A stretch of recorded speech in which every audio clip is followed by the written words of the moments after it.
तर आपण बघतोय chapter number 6 quantification and general preposition. यामध्ये जे काही पॉईंट नंबर 1 to 4 आहेत, म्हणजे symbolising general proposition involving one property, एवढे पॉईंट आपण कालच्या लेक्चरला कव्हर केले होते. आजच्या लेक्चरला आपण पॉईंट नंबर 5 आणि पॉईंट नंबर 6 कव्हर करणार आहोत.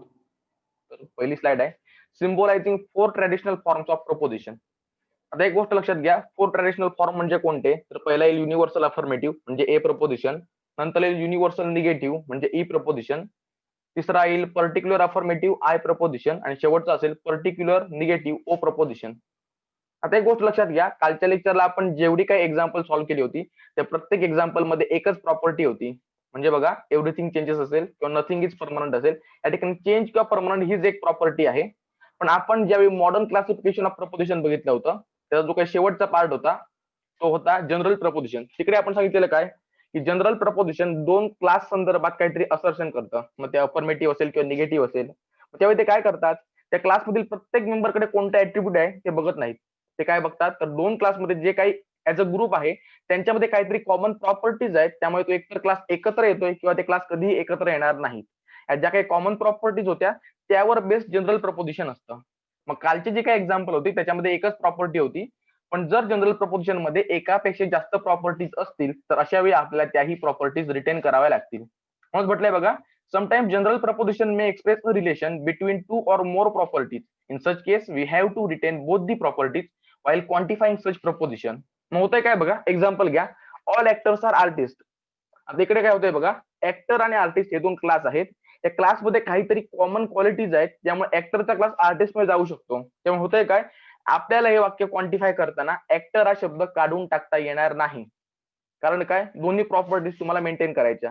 मग करायचंय काय, तर बघा, so in order to solve this issue we are going to add an additional subject that is it in the proposition which will be replaced by X in the process of quantification. याचा अर्थ लक्षात घ्या, ज्यावेळी अशा प्रकारचं वाक्य येईल त्यावेळी तुम्हाला एक ऍडिशनल सब्जेक्ट ऍड करावा लागेल जो असेल इट. आता इट काय करणार आहे, तर टेम्पररीली ऍडिशनल सब्जेक्ट बनेल, याची जागा नंतर क्वांटिफिकेशनच्या वेळी किंवा ते जे काही वाक्य आहे त्याचं प्रपोजिशनल फंक्शन करताना आपण एक्स ने घेणार आहोत. आता बघा, ऑल ऍक्टर्स आर आर्टिस्ट असेल तर ते आपण केलं if it is an actor then it is an artist. आता एक गोष्ट लक्षात घ्या, इफ आणि देन काय आलं हे मी पुढच्या स्लाइडला सांगणार आहे. सध्या फक्त एवढीच गोष्ट लक्षात ठेवा की यापूर्वीच्या एक्झाम्पल मध्ये एकच प्रॉपर्टी होती जी असेल चेंज किंवा परमनंट.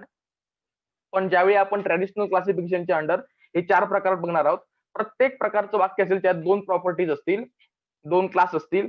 त्यामुळे होणार काय, या प्रॉपर्टीज आपल्याला रिटेन कराव्या लागतील लॉजिकच्या रूल प्रमाणे. म्हणून आपण काय करणार आहोत, ज्यावेळी वाक्य येईल universal affirmative, universal negative, particular affirmative किंवा पर्टिक्युलर निगेटिव्ह, त्यावेळी आपल्याला त्या प्रॉपर्टीज रिटेन करण्यासाठी एक ऍडिशनल सब्जेक्ट ऍड करावा लागेल. का, तर एक्स काय करतो, सब्जेक्टची जागा घेतो.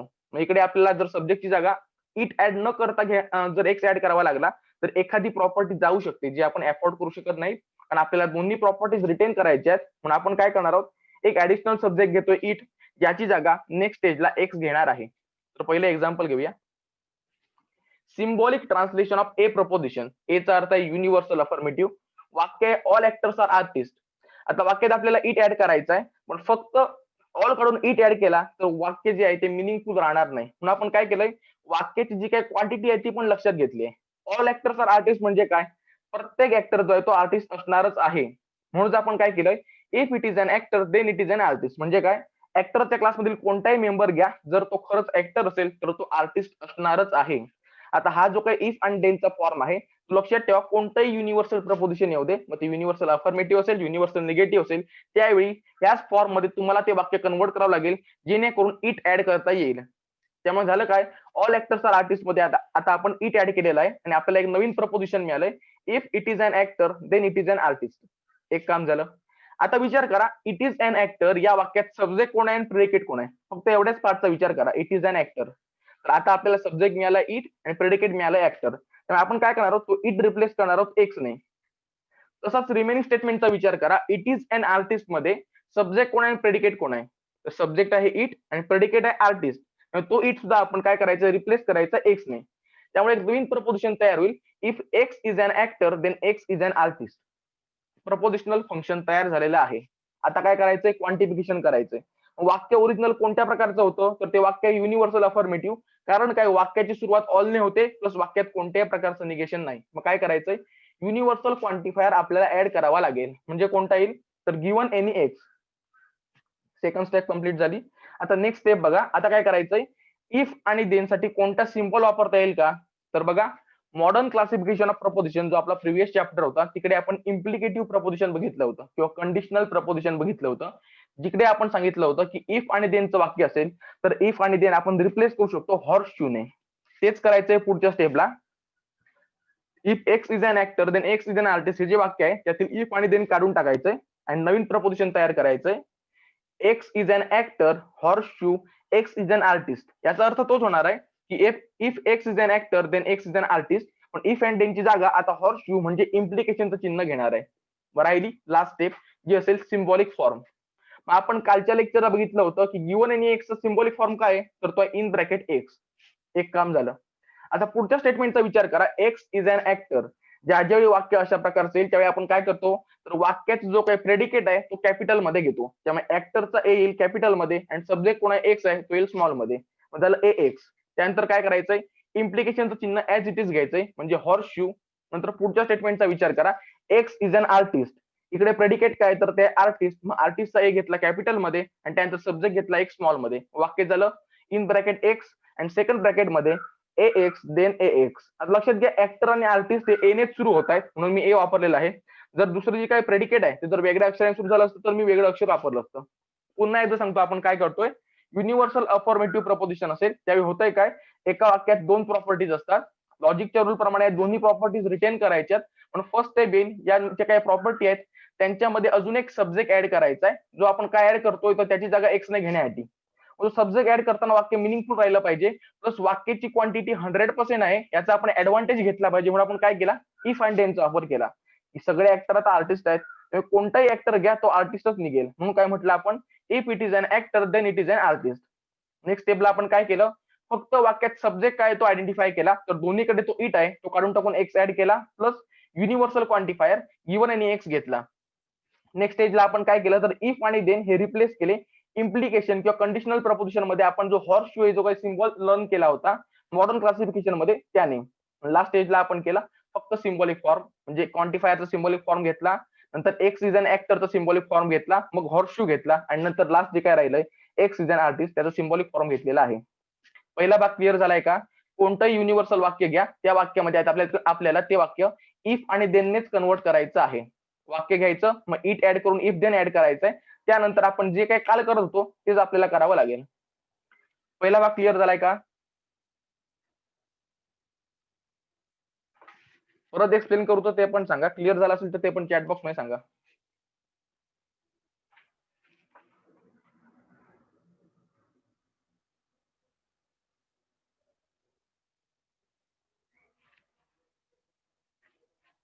जर हा भाग क्लिअर झाला असेल तर ते पण चॅट बॉक्स मध्ये सांगा, आणि जर क्लिअर झाला नसेल पुन्हा एक्सप्लेन करायचं असेल तर ते पण सांगा की पुन्हा एक्सप्लेन करा, करूया.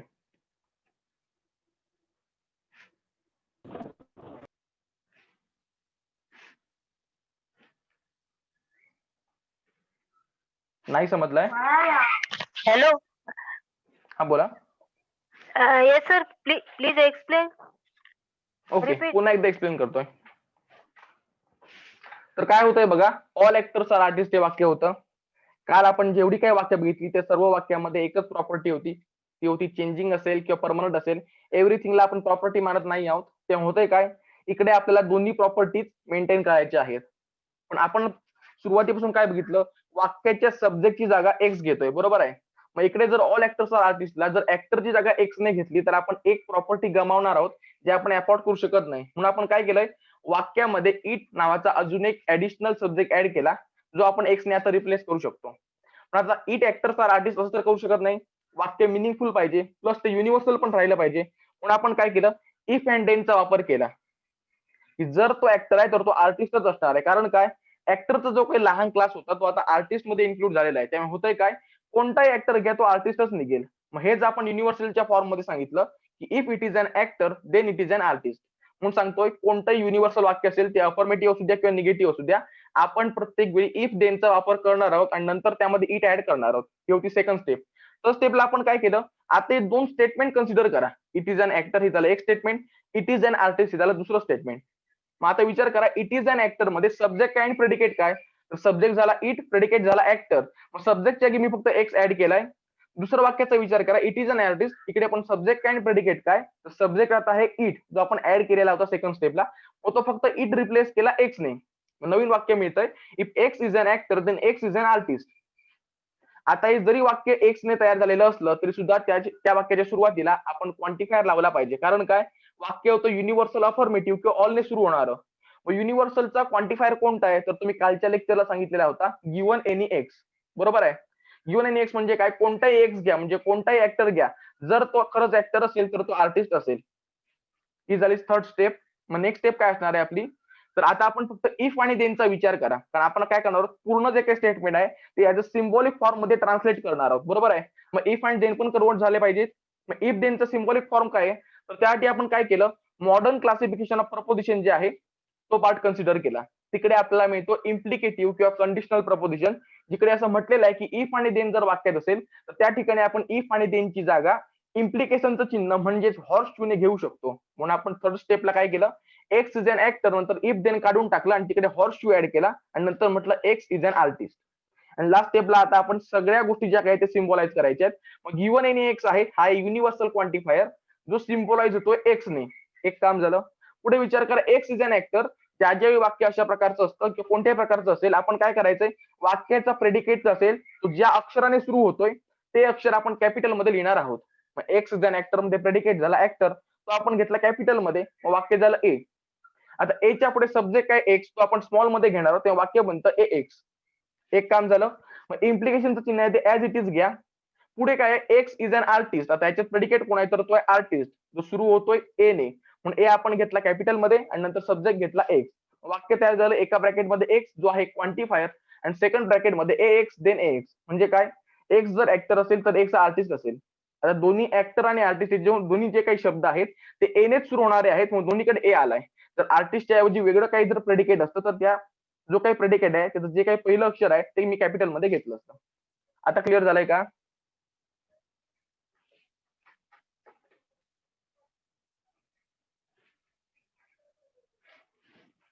ओके, तर आता पुढे जातो. नेक्स्ट स्लाइड आहे symbolic translation of E preposition. आता जे आपण युनिव्हर्सल अफर्मेटिव्हला केलं तेच युनिव्हर्सल निगेटिव्हला करायचंय. फक्त काय करायचंय, एक निगेटिव्ह जी काही क्वांटिटी आहे म्हणजे नो जे काही ही जी काही क्वालिटी आहे ती ऍड करावी लागेल. मग बघा, नो लेमन्स आर स्वीट असेल तर ते आपण इफ अँड देनच्या फॉर्म मध्ये कन्वर्ट करतोय. If it is lemon then it is not sweet. आता मी नॉट का ऍड केलाय ते लक्षात घ्या. तर इकडे जो नो लेमन्स मध्ये नो हा जो होता तो दोन पर्पज सर्व करत होता. पहिली गोष्ट आहे तो युनिव्हर्सल आहे सांगत होता, दुसरी गोष्ट आहे ती गोष्ट निगेटिव्ह आहे सांगत होता. म्हणून आपण काय केलंय, if it is lemon then it is not sweet. म्हणजे काय, लेमन आणि स्वीट या दोन्ही क्वालिटी हे दोन क्लास आहेत ते कधी एकत्र येणार नाही. हे आपण जी काय वाक्याची ओरिजिनल क्वालिटी आहे जी निगेटिव्ह होती तीच मेंटेन करण्यासाठी आपण वाक्यात नॉट ऍड केला. त्यामुळे आपल्याला नवीन प्रपोजिशन मिळालं, if it is lemon then it is not sweet.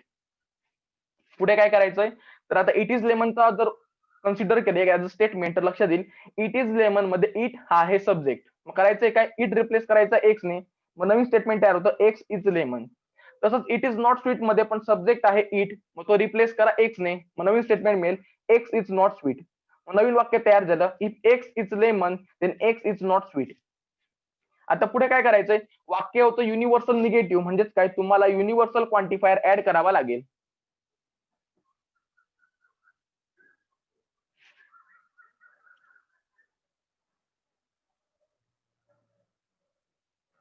म्हणून आपण काय केलं बघा, गिव्हन एनी एक्सचा वापर केला. ज्या ज्यावेळी वाक्य युनिव्हर्सल असेल, मग ते अफर्मेटिव्ह असू दे किंवा निगेटिव्ह असू दे, त्या ठिकाणी आपल्याला युनिव्हर्सलचा क्वांटिफायर वापरायचा आहे जो ऍज इट इज घेतला, गिव्हन एनी एक्स. नेक्स्ट स्टेपला आपण काय करायचंय, इफ आणि देनचा सिम्बॉलिक फॉर्म ऍड करायचा आहे. मग तो कोणता आहे, तर मॉडर्न क्लासिफिकेशन मध्ये इम्प्लिकेटिव्ह प्रपोजिशन हा जो काही भाग झाला किंवा कंडिशनल प्रपोजिशन हा जो काही भाग झाला तिकडे सांगितलेला आहे की इफ आणि देनचा सिम्बॉलिक फॉर्म आहे हॉर्स शू, म्हणजे घोड्याची नाळीसारखा दिसणारा तो भाग. मग तो आपण ऍड केला थर्ड स्टेपला, की बघा एक्स इज लेमन त्याच्यानंतर horse shoe X is not sweet. Horse shoe represent करतोय इफ आणि देनला. मग लास्ट स्टेज गिव्हन एनी एक्सचा सिम्बॉलिक फॉर्म आहे इन ब्रॅकेट एक्स. एक काम झालं. आता एक्स इज लेमनचा विचार करा, एक्स इज लेमन मध्ये प्रेडिकेट काय, तर ते आहे लेमन. मग लेमनचा जो काही एल ने सुरू झालेला आहे तो आपण घेणार आहोत कॅपिटल मध्ये. मग कॅपिटल एल आणि त्यानंतर स्मॉल मध्ये सब्जेक्ट, मग तयार झालं एल एक्स. त्याच्यानंतर हॉर्स शू आहे तो आपण ऍज इट इज घ्यायचा आहे. मग राहिले एक्स इज नॉट स्वीट. आता लक्षात घ्या, स्वीट पूर्वी नॉट आलेला आहे, मग आपण निगेशन कोणत्या सिम्बॉलने दाखवतो, तर पुन्हा एकदा मॉडर्न क्लासिफिकेशन कडे या. मॉडर्न क्लासिफिकेशन मध्ये सांगितलेलं आहे की निगेशन आपण दाखवतो कल किंवा टिल्ट या आयकॉनने किंवा सिम्बॉलने. आपण निगेशनचा सिम्बॉल पहिल्यांदा ऍड केला आणि नंतर जे काही प्रेडिकेट आहे स्वीट ते सुरू होतं एस या लेटरने, म्हणून आपण ते लेटर कॅपिटल मध्ये लिहायचंय निगेटिव्ह एस आणि सब्जेक्ट आहे तो एक्स. आपल्याला फायनल रिझल्ट मिळतोय फर्स्ट ब्रॅकेट मध्ये एक्स आणि सेकंड ब्रॅकेट मध्ये एल एक्स और शू निगेटिव्ह एस एक्स. हा पार्ट क्लिअर झालाय का? जे युनिव्हर्सलला केलं होतं युनिव्हर्सल अफर्मेटिव्हला तेच युनिव्हर्सल निगेटिव्हला केलेलं आहे. फक्त इकडे नॉट ऍड केला आणि त्यामुळे ऍट दी एंड निगेशनचं चिन्ह ऍड झालेलं आहे. बाकी प्रोसिजर ऍज इट इज आहे. 2 लेमन्स आज स्वीट अशा प्रकारचं वाक्य होतं. ते वाक्य आपण पहिल्यांदा इट आणि इफ देनच्या फॉर्म मध्ये कन्व्हर्ट केलं की if it is lemon then it is not sweet. Not घेण्याचं कारण निगेटिव्ह क्वालिटी जी ओरिजिनल वाक्याची होती ती आपण बदलू शकत नाही, ती मेंटेन करण्यासाठी मी नॉट ऍड केलं. आपली जी काही नेक्स्ट स्टेप होती तिकडे मी काय केलंय, दोन्ही जी काही स्टेटमेंट आहेत इट इज लेमन आणि इट इज नॉट स्वीट यांच्यामध्ये सब्जेक्ट आहे इट तो रिप्लेस केला एक्स ने. त्याचबरोबर वाक्य युनिव्हर्सल आहे म्हणून मी क्वांटिफायर ऍड केला गिव्हन एनी एक्स. त्यानंतर आपली जी काही थर्ड स्टेप होती तिकडे मी काय केलंय, इफ आणि देन रिप्लेस केला हॉर्स शूने आणि लास्ट स्टेजला फक्त सगळ्यांचं सिम्बॉलिक फॉर्म मध्ये कन्वर्ट केलेलं आहे. ही स्लाइड क्लिअर झाली आहे का? क्लिअर झाली तर सांगा. ओके, नेक्स्ट पार्ट कडे जाऊया. नेक्स्ट पार्ट आहे symbolic translation of I preposition. आता लक्षात घ्या, आय प्रपोजिशन असू दे किंवा ओ प्रपोजिशन म्हणजे पर्टिक्युलर अफर्मेटिव्ह पर्टिक्युलर निगेटिव्ह अशा प्रकारच्या वाक्यांची क्वांटिटी डेफिनाइट नसते, म्हणजे ती 1% असेल किंवा 99% असेल. त्यामुळे इकडे आपण इफ आणि देनचा वापर करू शकत नाही. मग आपण काय करणार आहोत, आपण वापर करणार आहोत अँडचा. कारण काय बघा, जर आपण म्हणत होतो जर तो ऍक्टर आहे तो आर्टिस्टच असेल तसं आपण पर्टिक्युलर संदर्भात म्हणू शकतो का? नाही. कदाचित एखादा पार्ट असा असू शकेल ज्याच्यामध्ये जी क्वालिटी आपण अफर्म करण्याचा प्रयत्न करतोय पर्टिक्युलर अफर्मेटिव्ह मध्ये किंवा पर्टिक्युलर निगेटिव्ह घेतलं तर जी क्वालिटी डिनाय करण्याचा प्रयत्न करतोय तीच क्वालिटी नेमकी मिळू शकते. म्हणून काय करणार आहोत बघा, सम स्टुडंट्स आर क्लेवर असेल तर आपल्याला इकडे ऍडिशनल सब्जेक्ट तर ऍड करायचा आहे, प्लस इकडे आपण ऍड करणार आहोत. म्हणजे बघा it is a student and it is clever. कारण काय, सम स्टुडंट्स आर क्लेवर मध्ये सम काय सांगतोय, काही विद्यार्थी हुशार आहेत. ते असं म्हणताय का की 100% सगळे विद्यार्थी हुशार आहेत? नाही. त्यामुळे होणार काय, जर मी इफ आणि देनचा वापर केला तर कदाचित असा स्टुडंट मिळू शकेल जो हुशार नाही आहे किंवा असा स्टुडंट जो ऍव्हरेज आहे. ऍव्हरेज इन द सेन्स अभ्यासच असेल पण त्याचं काहीतरी वेगळं फील्ड असेल जिकडे तो मास्टर असू शकतो. म्हणून आपण काय करणार आहोत, तर फक्त अँडचा वापर करायचा, इफ देनचा करायचा नाहीये, कारण क्वांटिटी 100% नाहीये. म्हणून आपण वाक्य बनवलं it is a student and it is clever. म्हणजे काय, माझ्या समोर जी काही व्यक्ती आहे मी ज्यांना पॉइंट आउट करतोय तो विद्यार्थी आहे आणि तो हुशार आहे. नेक्स्ट स्टेजला आपण काय करणार आहोत, आता 2 स्टेटमेंट कन्सिडर करा जी अँडने एकत्र आणलेली आहेत. इट इज अ स्टुडंट आणि दुसरा इट इज क्लेवर. मग इट इज अ स्टुडंट मध्ये सब्जेक्ट काय, तर तो आहे एक्स. वाक्य तयार झालं एक्स इज अ स्टुडंट. त्याच्यानंतर अँड ऍज इट इज घ्यायचा आहे. नंतर आलं इट इज क्लेवर. मग इट इज क्लेवर मध्ये सब्जेक्ट काय, तर तो आहे इट, त्याला रिप्लेस करायचा एक्सने, आपल्याला एक्स इज क्लेवर. आता x is student and X is clever हे वाक्य तयार झालंय, पण वाक्य होतं पर्टिक्युलर म्हणजेच काय 1 to 99%. मग क्वांटिफायर पण त्याच प्रकारचा असला पाहिजे. क्वांटिफायर 2 प्रकारचे, एक आहे युनिव्हर्सल जो आहे 100% साठी आणि दुसरा आहे एक्झिस्टन्शियल जो आहे 1 to 99% साठी. मग आपण काय करायचंय, इकडे एक्झिस्टन्शियल क्वांटिफायर ऍड करायचा आहे, तो आहे there is an X such that. वाक्य आता तयार झालंय, there is an X such that X is a student and X is clever. Next स्टेजला आपण काय करणार आहोत, प्रत्येक गोष्ट सिम्बॉलाइज होते, मग अँड पण सिम्बॉलाइज झालाच पाहिजे. मग त्यासाठी काय करायचंय, तर मॉडर्न क्लासिफिकेशन ऑफ प्रपोजिशन मध्ये जायचंय. तिकडे आपल्याला मिळतो कंजक्टिव्ह प्रपोजिशन. जिकडे काय म्हटलंय, अँडचा वापर करून 2 स्टेटमेंट आपण एकत्र आणतो. त्यावेळी अँडला कसं रिप्रेझेंट करायचंय, तर तो रिप्रेझेंट करायचा आहे डॉटने. म्हणून मी थर्ड स्टेजला तेच केलंय बघा, x is a student dot X is clever. हा जो इकडे जो काही डॉट मी ऍड केलाय तो रिप्रेझेंट करतोय अँडला. आता राहिली लास्ट स्टेज जी आहे symbolic translation. There is an X such that याचा सिम्बॉलिक फॉर्म आहे उलटा ई आणि एक्स, ज्याला आपण म्हणतो देअर एक्झिस्ट.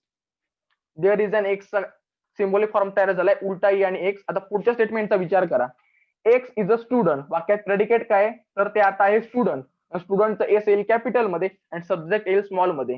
पहिला भाग मिळाला एस एक्स. अँड साठी आपण डॉट घेतला. मग एक्स इज क्लेवरचा विचार करा, प्रेडिकेट काय, तर ते आहे क्लेवर. मग क्लेवर जे सी या अक्षराने सुरू होते ते येईल कॅपिटल मध्ये, कॅपिटल सी नंतर सब्जेक्ट येईल एक्स. त्यामुळे आपला सिम्बॉलिक फॉर्म तयार झालेला आहे उलटा ई एक्स किंवा देअर एक्झिस्ट एका ब्रॅकेटमध्ये आणि दुसऱ्या ब्रॅकेटमध्ये S X dot C X किंवा S X and C X. पुन्हा एकदा सांगतोय, ज्यावेळी आपण पर्टिक्युलर गोष्टीचा विचार करू त्यावेळी आपण काय करतोय, तर इकडे इफ देनचा वापर करत नाही, कारण जर त्याने काही असा स्टुडंट मिळाला जो क्लेवर नाहीये तर आपलं स्टेटमेंट चुकीचं निघेल. पण मी काय म्हणतोय, मी ज्याला पॉईंट आउट करतोय तो स्टुडंट आहे आणि तो क्लेवर आहे. त्यामुळे होतंय काय, पर्टिक्युलर क्वांटिटी मेंटेन होते. फर्स्ट स्टेजला आपण काय केलं, इट ऍड केला प्लस अँड ऍड केला. सेकंड स्टेजला आपण काय केलं, दोन्ही स्टेटमेंट मध्ये सब्जेक्ट कोण आहेत, म्हणजे इट इज अ स्टुडंट आणि इट इज अ क्लेवर, याच्यात सब्जेक्ट कोण आहे तर तो इट आहे, तो रिप्लेस केला एक्स ने, प्लस वाक्य पर्टिक्युलर आहे ते पर्टिक्युलर राहिलं पाहिजे म्हणून आपण एक्झिस्टन्शियल क्वांटिफायर ऍड केला. नेक्स्ट स्टेजला आपण काय करतोय तर एंड जो आहे तो रिप्लेस होऊ शकतो काय फिगर आउट केलं तर मॉडर्न क्लासिफिकेशन नुसार कंजक्टिव्ह प्रपोजिशन मध्ये जो काही एंड आहे तो डॉटने रिप्लेस केला जाऊ शकतो. मग आपण थर्ड स्टेजला एंड रिप्लेस केला आणि लास्ट स्टेजला काय केलं, सिम्बॉलिक फॉर्म प्रत्येकाचे घेतले. मग there is an X such that symbolic form आहे उलटा ई आणि एक्स म्हणजेच देअर एक्झिस्ट. एक्स स्टुडंटचं सिम्बॉलिक फॉर्म आहे एस एक्स, नंतर डॉट येईल अँड सिम्बॉलिक फॉर्म आहे सी एक्स. ज्यावेळी तुम्हाला एक्झाम मध्ये पर्टिक्युलर वाक्य विचारलं जाईल त्यावेळी तुम्ही याच फॉर्म मध्ये त्याला कन्व्हर्ट करायचं आहे. ही स्लाइड क्लिअर झाली आहे का? ही स्लाइड क्लिअर झाली असेल तर चॅटबॉक्स मध्ये टाका. आपण पुढच्या स्लाइड कडे जाऊया.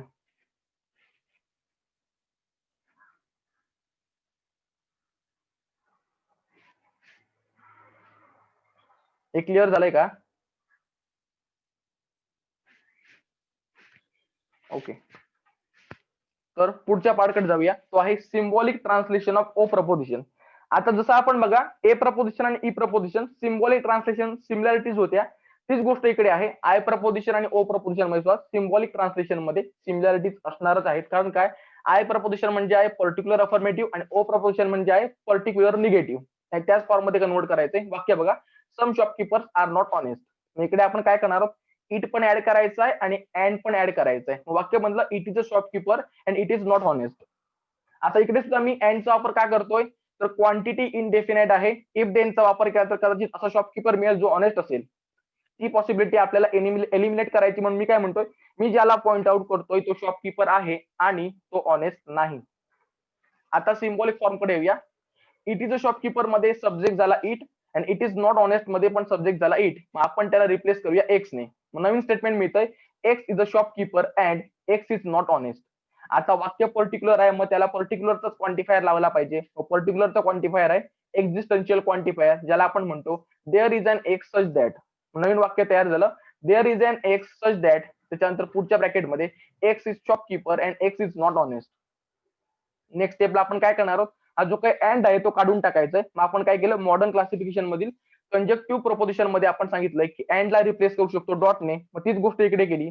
त्यामुळे काय बनलं, X is a shopkeeper dot X is not honest. आता लास्ट स्टेजला आपण काय करायचंय, प्रत्येकाचा सिम्बॉलिक फॉर्म बघायचा आहे. There is an X such दॅटचा सिम्बॉलिक फॉर्म आहे उलटा ई आणि एक्स म्हणजे देअर एक्झिस्ट. त्याचं काम झालं. आता एक्स इज अ शॉपकीपरचा विचार करा. एक्स इज अ शॉपकीपर मध्ये प्रेडिकेट काय तर त्या शॉपकीपर, मग ते एस या अक्षराने सुरू होतोय म्हणजे लेटर एस ने सुरू होतोय म्हणून लेटर एस आपण घेणार आहोत कॅपिटल मध्ये आणि सब्जेक्ट घेणार आहोत स्मॉल मध्ये. पहिला पार्ट तयार झाला एस एक्स, एन साठी आला डॉट. नंतर विचार करा एक्स इज नॉट ऑनेस्ट. मग निगेशन साठी काय घ्यायचं तर निगेशन साठी आपण घेतो कल किंवा टिल्ट. मग आपण निगेशनचं चिन्ह घेतलं. मग प्रेडिकेट कोणत्या अक्षराने सुरू होतोय तर तो सुरू होतोय ऑनेस्टने म्हणजे एच ने. मग निगेशन नंतर कॅपिटल एच आणि त्यानंतर मग सब्जेक्ट जो आहे तो एक्स. वाक्य आपल्याला मिळतंय देअर एक्झिस्ट किंवा उलटा ई एक्स एका ब्रॅकेटमध्ये आणि सेकंड ब्रॅकेटमध्ये S X dot negative H X. इकडे आपण तीच गोष्ट केलेली आहे. पहिल्यांदा जे काही ओरिजिनल वाक्य होतं जे समने सुरू होत होतं ते वाक्याला आपण कन्वर्ट करताना इट ऍड केलाय प्लस अँड ऍड केलाय, कारण पर्टिक्युलर क्वांटिटी मेंटेन करायची आहे प्लस आपल्याला ऍडिशनल सब्जेक्ट जो आहे जो एक्स ने रिप्लेस होऊ शकेल.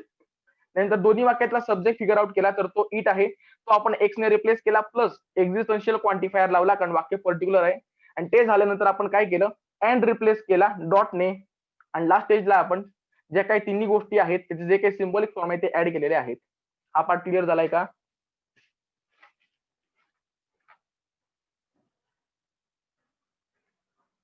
ओ प्रपोजिशनचा भाग क्लिअर झालाय का? क्लिअर झालाय तर चॅटबॉक्स मध्ये सांगा. मग आपण पुढच्या स्लाइड कडे जाऊया. ओके, हा आपल्या जो काही चॅप्टरचा लास्ट पार्ट आहे सिम्बॉल्स यूज. इकडे आपण काय करणार आहोत, कोणकोणते सिम्बॉल यूज केले त्यांची एक समरी बघणार आहोत. तर फर्स्ट पॉईंट आहे small letters from A to W individual constant. आता लक्षात घ्या, आपण जी काही एक्झाम्पल बघितली त्या ठिकाणी स्मॉल लेटरचा वापर आपण इंडिव्हिज्युअल कॉन्स्टंट म्हणून केला नाही, तिकडे आपण एक्सचा वापर केला.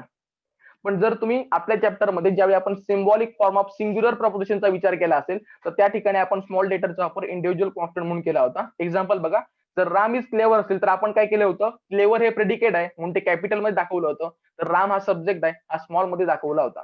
ज्यावेळी आपण अशा प्रकारे ए टू डब्ल्यू यामध्ये जी काही अक्षरे आहेत त्यांचा वापर करतो सब्जेक्ट साठी त्यावेळी त्याला आपण इंडिव्हिज्युअल कॉन्स्टंट म्हणतो. आता हे आपण डब्ल्यू पर्यंत रिस्ट्रिक्ट का केलंय ते पण लक्षात घ्या. तर एक्स वाय झेड हे आपले प्रपोजिशनल व्हेरिएबल आहेत.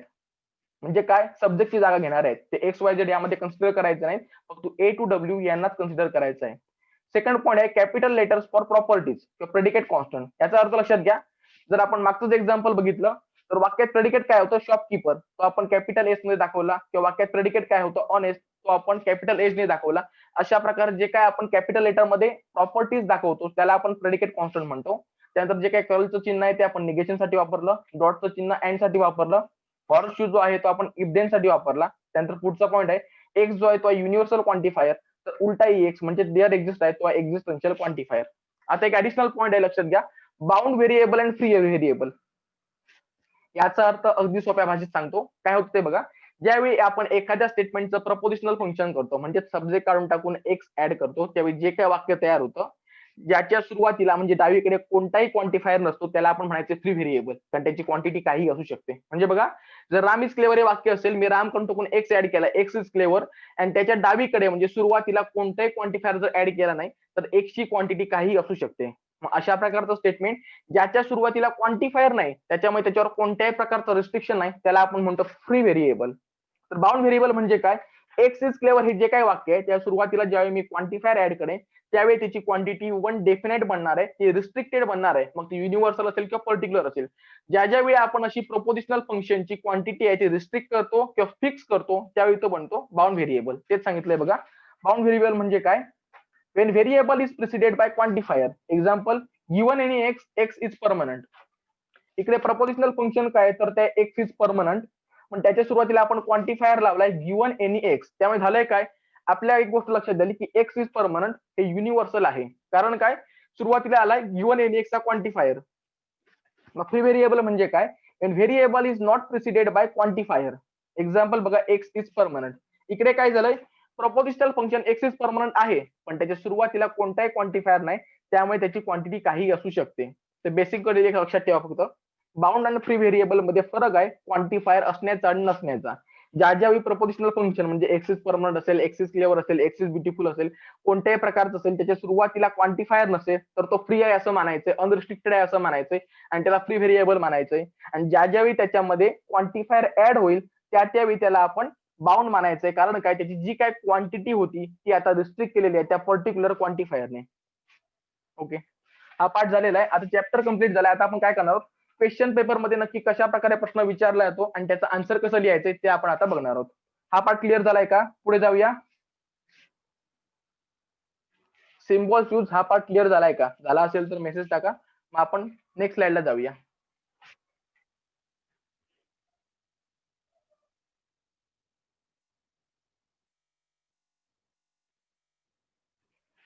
सिम्बॉल यूज क्लिअर झालाय का.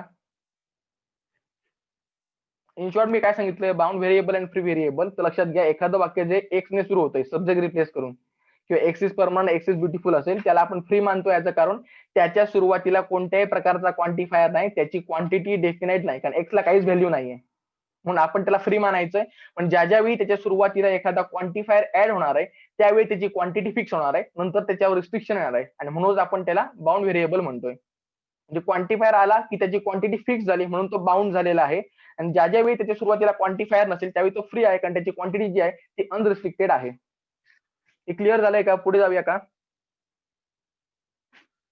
सिम्बॉल्सचा पार्ट क्लिअर झाला असेल तर मेसेज टाका, आपण डायरेक्ट क्वेश्चन पेपर कडे येऊया.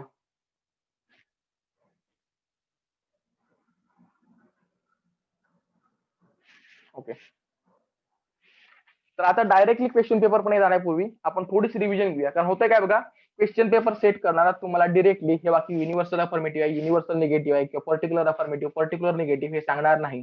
काही वेळा ते डे टू डे लाईफ मध्ये आपण जे काही वाक्य वापरतो ते सुद्धा क्वेश्चन पेपर मध्ये देतात. मग अशा वेळी काय करायचंय, तुम्हाला त्या वाक्यातले काही शब्द आहेत जे आयडेंटिफाय करायचे आहेत, ज्या शब्दाद्वारे तुम्हाला त्याची क्वांटिटी समजेल. अशा प्रकारचे शब्द आपण ट्रॅडिशनल क्लासिफिकेशन वगैरे क्लासिफिकेशन या चॅप्टर मध्ये बघितले होते. ते पुन्हा एकदा सांगतो, मी थोडीशी रिव्हिजन होईल. जर एखादं वाक्य असेल युनिव्हर्सल अफर्मेटिव्ह तर त्या वाक्यामध्ये तुम्हाला पुढील शब्द आढळणार आहेत, जसे all, every, each, any, always, whatever, invariably, necessarily आणि ऍब्सोल्युटली. जर एखादं वाक्य असेल युनिव्हर्सल निगेटिव्ह तर तुम्हाला त्या वाक्यामध्ये no, never, non, not at all, not a single, not even one अशा प्रकारचे शब्द आढळणार आहेत. मग एखादं वाक्य असेल तर पर्टिक्युलर अफर्मेटिव्ह तर त्या वाक्यामध्ये most, many, a few, certain, almost all but one, several, mostly, generally, frequently, often, perhaps, nearly always, sometimes, occasionally असे शब्द आढळणार आहेत. आणि जर एखाद्या निगेटिव्ह वाक्यामध्ये फ्यू, सेल्डम, हार्डली, स्केअर्सली, रेअरली अशा प्रकारचे शब्द आढळले तरी सुद्धा आपण त्याला पर्टिक्युलर अफर्मेटिव्ह मध्येच कन्वर्ट करायचं आहे. आता याचं कारण मी ट्रॅडिशनल क्लासिफिकेशन मध्ये ऑलरेडी क्लिअर केलंय, या लेक्चरचा वेळ याच्यात वेस्ट करणार नाहीये. ओ प्रपोजिशनचा विचार करा, तर ज्यावेळी ए प्रपोजिशन मध्ये जे काय सांगितले म्हणजे युनिव्हर्सल अफर्मेटिव्ह मध्ये जी काही शब्दांची लिस्ट सांगितली आहेत ते ज्यावेळी निगेटिव्ह सेन्स मध्ये येतील किंवा ते डिनाय केले जातील त्यावेळी आपल्याला ओ प्रपोजिशन मिळेल. प्लस आय प्रपोजिशन मध्ये जे काही अफर्मेटिव्ह सेन्स मध्ये जी काही शब्दांची लिस्ट आहे ज्यावेळी निगेटिव्ह सेन्स मध्ये येतील किंवा ते ज्यावेळी डिनाय केले जातील त्यावेळी आपल्याला ओ प्रपोजिशन मिळेल. प्लस एखादं वाक्य जर अफर्मेटिव्ह असेल आणि त्याच्यात जर फ्यू असेल, सेल्डम असेल, हार्डली, स्केअर्सली, रेअरली अशा प्रकारचे शब्द येतील तर त्याला सुद्धा आपण निगेटिव्ह म्हणजे पर्टिक्युलर निगेटिव्ह मानणार आहोत. पुढचा रिव्हिजनचा पार्ट आहे मॉडर्न क्लासिफिकेशन. मॉडर्न क्लासिफिकेशन मध्ये आपण काही सिम्बॉल बघितले त्याची पण एकदा रिव्हिजन घेतो कारण ते आपल्याला पुढे वापरावे लागतील. निगेटिव्ह साठी आहे कल किंवा टिल्ड जो आपण नॉट म्हणतो ज्याला. पुढे कंजक्टिव्ह प्रपोजिशन साठी आहे डॉट ज्याने आपण अँड रिप्रेझेंट करतोय. डिस्जंक्टिव्ह प्रपोजिशन साठी आहे व्ही ज्याला आपण वेच म्हणतो जो ऑर रिप्रेझेंट करतोय. जर एखादं वाक्य असेल इम्प्लिकेटिव्ह तर असेल हॉर्स शू जो आपण इफ आणि देन साठी वापरतोय. आणि जर एखादं वाक्य असेल इक्विव्हॅलंट तर आपण वापरतोय ट्रिपल बार जो रिप्रेझेंट करतोय इफ अँड ओनली इफ ला. आता येऊया क्वेश्चन पेपरकडे. तर तुम्हाला असा क्वेश्चन असेल use quantifiers, you notation, symbolise the general preposition. म्हणजे काय, तुम्हाला कोणता क्वांटिफायर वापरलाय स्पेसिफिकली युनिव्हर्सल असेल एक्झिस्टन्शियल असेल तो क्वांटिफायर वापरा, वाक्य कन्वर्ट करा आणि वाक्य जे काय आहे ते सिम्बोलाइज करा. म्हणजे आपण मग ज्या काही स्टेप बघितल्या सब्जेक्ट ऍड करणं असेल, त्यानंतर एक्स ने जागा घेणं असेल, त्यानंतर मग सिम्बॉल वापरणं असेल तेच इकडे करायचं आहे. आता वाक्य बघा पहिलं काय ते, मोस्ट पॉलिटिशियन्स हॅव अनअकाउंटेड मनी. पुन्हा एकदा वाक्य वाचतोय, most politicians have unaccounted money. आता तुम्ही सांगायचं हे वाक्य कोणत्या प्रकारचं आहे. तुम्हाला मी शब्दांची लिस्ट इकडे शेअर केलेली आहे. हे लिस्ट बघा आणि मला सांगा हे वाक्य कोणत्या प्रकारचं आहे. युनिव्हर्सल अफर्मेटिव्ह आहे, युनिव्हर्सल निगेटिव्ह आहे, पर्टिक्युलर अफर्मेटिव्ह आहे की पर्टिक्युलर निगेटिव्ह आहे. वाक्य आहे most politicians have unaccounted money. आता याच्यात तुम्हाला असा शब्द शोधायचा आहे जो क्वांटिटी इंडिकेट करतोय. Most politicians have unaccounted money. He list बघा, या लिस्ट मध्ये एक तुम्हाला काहीतरी शब्द मिळेल जो या लिस्ट मध्ये पण आहे प्लस माझ्या वाक्यामध्ये पण आहे. जो काही शब्द असेल त्यावरून तुम्हाला समजेल हे वाक्य कोणत्या प्रकारचं आहे. बिनधास्त प्रयत्न करा, चुकलं तरी चालेल, उत्तर सांगणारच आहे पण सुरुवातीला तुम्ही प्रयत्न करणं महत्वाचं आहे. वाक्य आहे मोस्ट पॉलिटिशियन्स हॅव अनअकाउंटेड मनी. सांगाय कोणत्या प्रकारचं वाक्य आहे.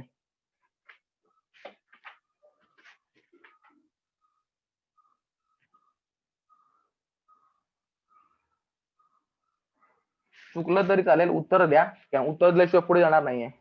40 मिनिटं झाली तर पुन्हा मीटिंग जॉईन करूया, पण हा याचं उत्तर तुमच्याकडून येणं अपेक्षित आहे. वाक्य आहे most politicians have unaccounted money. मग याच्यात कोणता तरी एक शब्द आहे जो या तिन्ही लिस्ट मध्ये आहे प्लस आपल्या वाक्यामध्ये पण आहे. तो शब्द शोधा मग तुम्हाला वाक्याचा प्रकार समजेल. किंवा मोस्ट पॉलिटिशियन्स हॅव अनअकाउंटेड मनी यामध्ये मोस्ट जो आहे त्याचा अर्थ लक्षात घ्या. मग तुमच्या लक्षात येईल हे वाक्य युनिव्हर्सल आहे की पर्टिक्युलर आहे.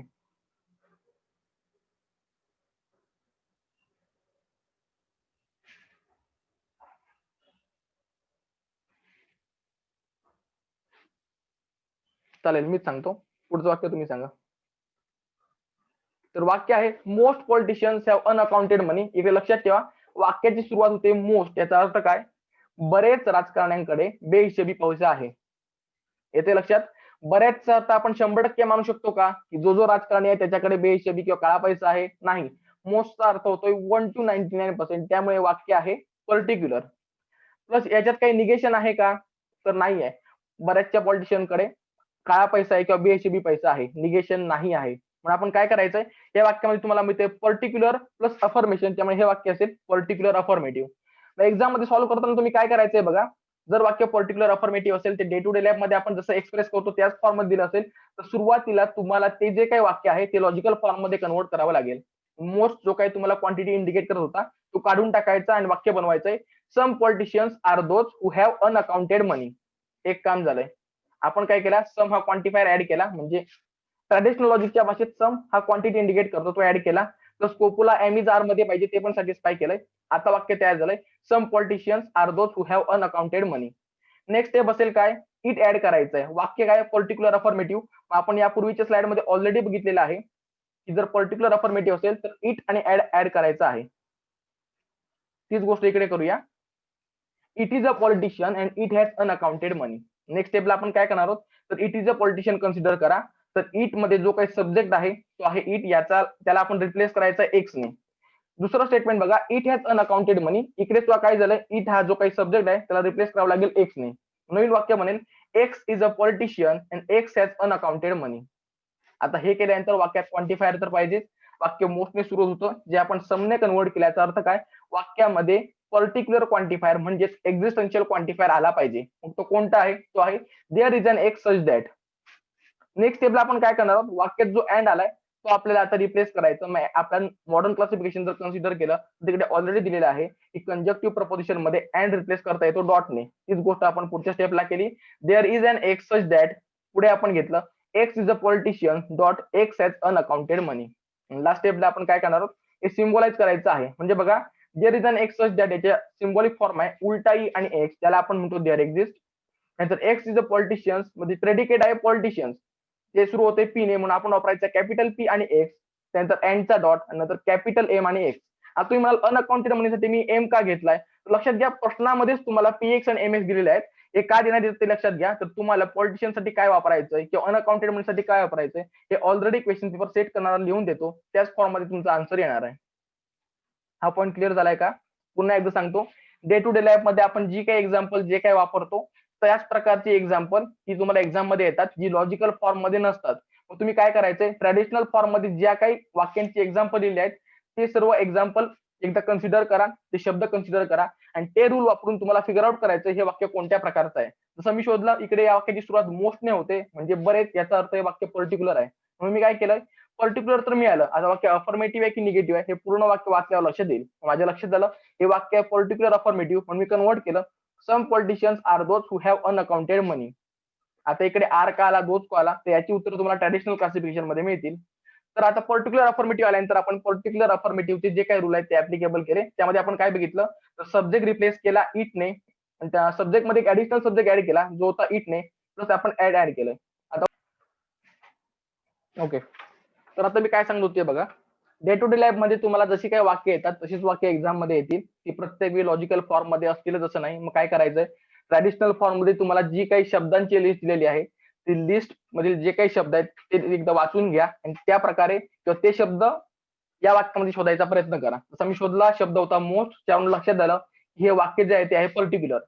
त्यानंतर आपण बघायचं की वाक्य अफर्मेटिव्ह आहे की निगेटिव्ह आहे. त्याप्रमाणे आपण काय बघितलं की वाक्यामध्ये कोणत्याही प्रकारचं निगेशन नाही, म्हणून आपण वाक्य कन्वर्ट करायचं पर्टिक्युलर अफर्मेटिव्ह मध्ये.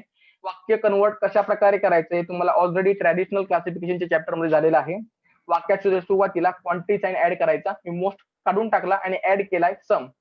सम politicians are those who have unaccounted money. Are add करण्याचं कारण काय, तर ट्रॅडिशनल लॉजिशियन प्रमाणे वाक्याचा जो काही कोपुला आहे तो प्रेझेंट टेन्स मध्ये एम इज आरच्या फॉर्म मध्येच असला पाहिजे. लॉजिकल फॉर्म मध्ये कन्वर्ट केल्यानंतर पुढची स्टेप होती एक सब्जेक्ट ऍड करणं. कारण जर तो सब्जेक्ट म्हणजे इट जर ऍड केला नाही तर तुम्हाला पॉलिटिशियन्स रिप्लेस करावा लागेल एक्स ने, जे आपण अफोर्ड करू शकत नाही. आणि या वाक्यात दोन प्रॉपर्टी आहेत, एक आहे मनी आणि दुसरा आहे पॉलिटिशियन्स, जे दोन्ही आपल्याला रिटेन करायचे आहेत. नेक्स्ट स्टेजला मी काय केलं, जे आपण यापूर्वी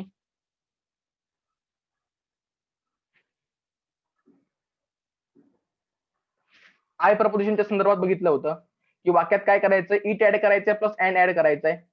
तीच गोष्ट मी या एक्झाम्पलच्या संदर्भात केली की it is a politician and it has unaccounted money. आता अँड आणि इट का वापरलंय तुम्हाला मी त्या पॉईंटला सांगितलं होतं. आता पुन्हा एकदा सांगतोय, वाक्य पर्टिक्युलर आहे त्यामुळे 100% पॉलिटिशियन्स कडे अनअकाउंटेड मनी आहे असं आपण अज्युम करू शकत नाही. म्हणून मी काय म्हणतोय, मी ज्याला पॉईंट आउट करतोय की ज्याच्या रेफरन्सने बोलतोय तो एक पॉलिटिशियन आहे आणि त्याच्याकडे काळा पैसा किंवा बेहिशेबी पैसा आहे. नेक्स्ट स्टेजला आपण काय करायचं, इट इज पॉलिटिशियन हे ऍज अ एक सिंगल स्टेटमेंट बघा, इट हॅज अनअकाउंटेड मनी हे अनदर स्टेटमेंट म्हणून बघा. आता यांचे सब्जेक्ट फिगर आउट करायचा प्रयत्न करा.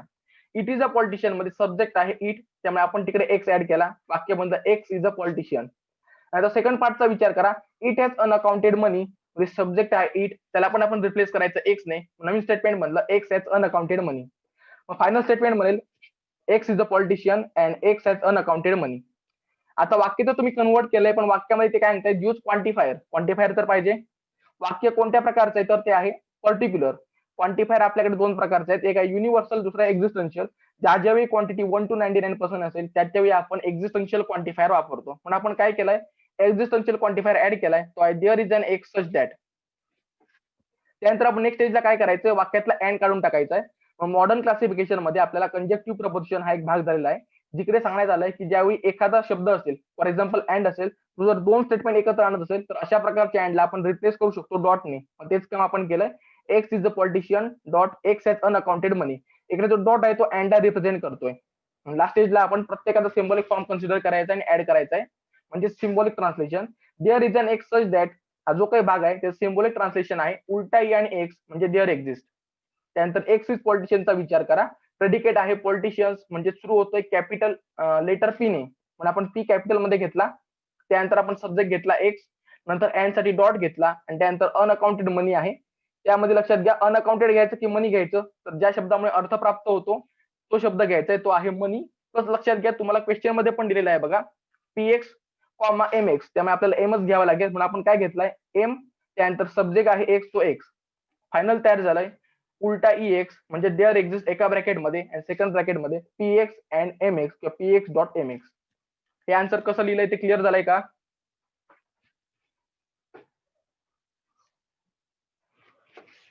आन्सर आपण कसं तयार केलं हे आता क्लिअर झालंय का? क्लिअर झालं असेल तर चॅट बॉक्स मध्ये सांगा. समजलं नसेल तर तेही सांगा. जर हा भाग समजला तर मी अजून एक एक्झाम्पल घेणार आहे.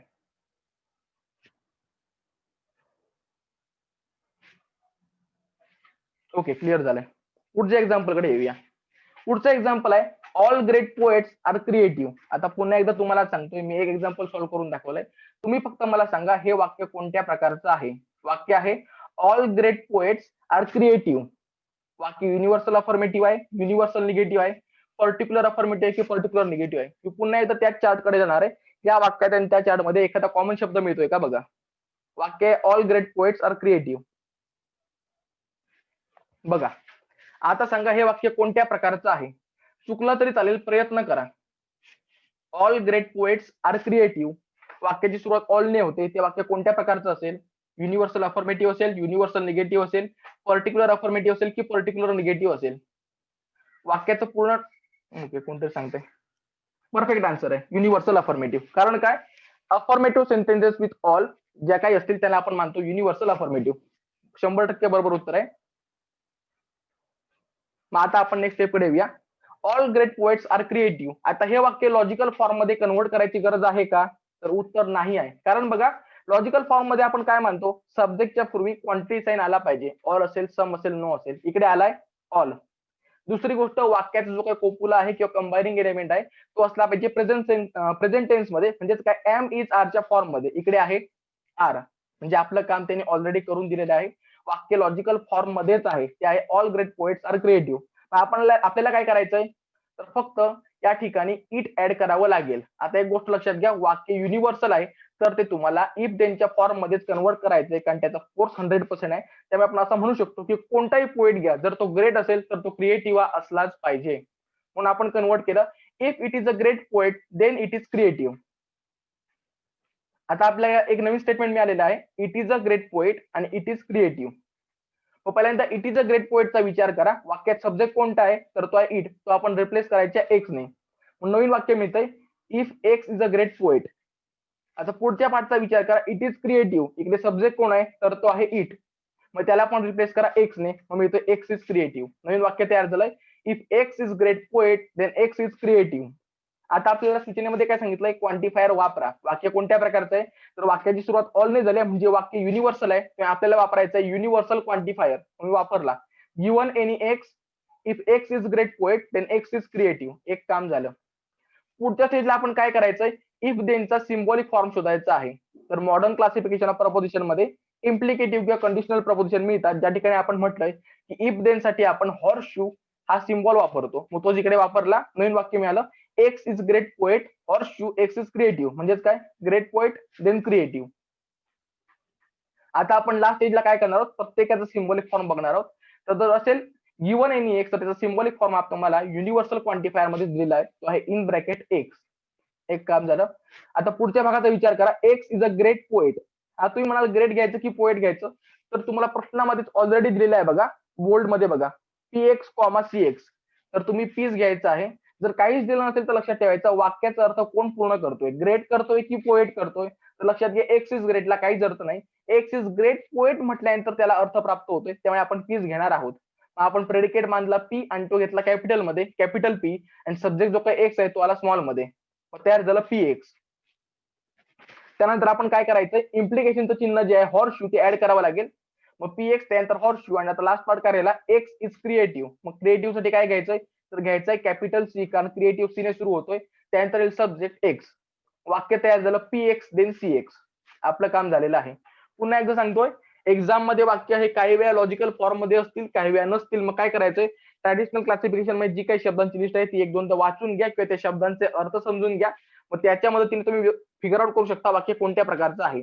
जर लॉजिकल फॉर्म मध्ये नसेल तर ट्रॅडिशनल क्लासिफिकेशन मध्ये जे काही रूल आहेत ते फॉलो करून तुम्हाला ते वाक्य लॉजिकल फॉर्म मध्ये करायचं आहे. आणि जर लॉजिकल फॉर्म मध्ये ओरिजिनल दिलेलं असेल अशा वेळी त्याला पुन्हा एकदा कन्वर्ट करायचा प्रयत्न करायचा नाही.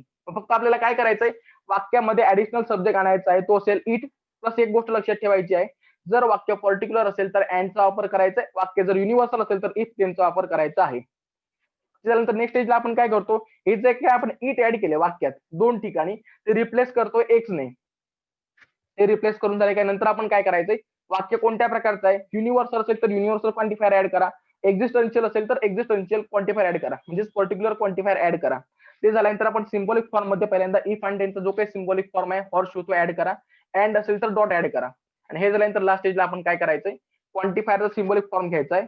नंतर जे काही स्टेटमेंट तयार झालंय मग ते इफ देन इफच्या नंतरचं असेल किंवा अँडच्या पूर्वीचं असेल ते स्टेटमेंट आधी कन्वर्ट करा. मग अँडचा आयकॉन वापरा किंवा इफ देनचा हॉर्स शू वापरा आणि त्याचं रिमेनिंग स्टेटमेंट आधी कन्वर्ट करा, की तुमचा आन्सर तयार झाला. तुम्हाला गॅरंटेडली 3 मार्क मिळतील. हा पार्ट क्लिअर झालाय का? हा आपल्या लेक्चरचा शेवटचा पार्ट होता. याच्यात जर काही शंका असेल, काही संबंध नसेल तर इकडे सांगा किंवा अनम्यूट करून सांगा. दोन्ही शक्य नसेल तर व्हॉट्सअपवर विचारा, तिकडे तुमच्या शंकांचं निरसन केलं जाईल.